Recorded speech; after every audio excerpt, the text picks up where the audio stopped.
Pasko. Nang pasimula ay naroon na ang salita. Ang salita ay kasama ng Diyos, at ang salita ay Diyos.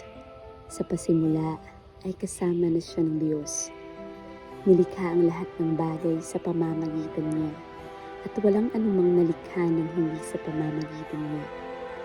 Ang nilikha sa kanya ay may buhay, at ang buhay ay siyang ilaw ng sangkatauhan.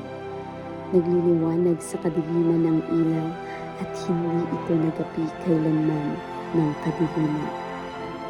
Ang salita ay naging tao at nanirahan sa piling natin.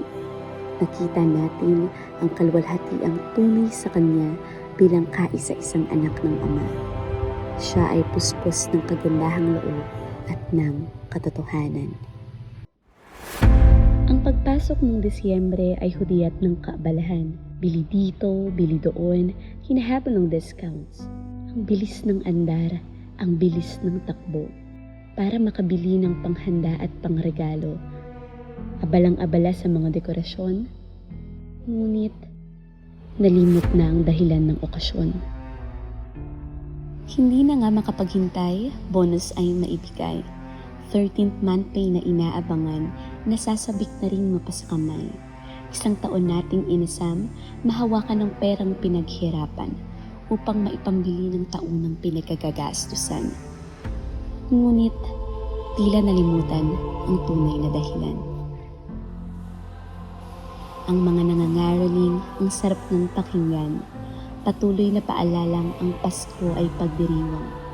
Ang mga mag-anak nagkikita sa reunion, nananabik makasama mga kakilala sa pagtitipon. Ngunit ang sentro, tila hindi kumbidado.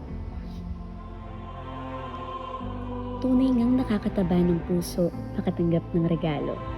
Simbolo ito ng pag-alala sa iyo ng isang tao. Masaya pa kung matanggap mo ay aginaldo, pambili ng mga bagay na matagal mo nang gusto. Ngunit mas masaya sana kung matanggap mo ay si Kristo. Ngayon, ano nga ba ang Pasko?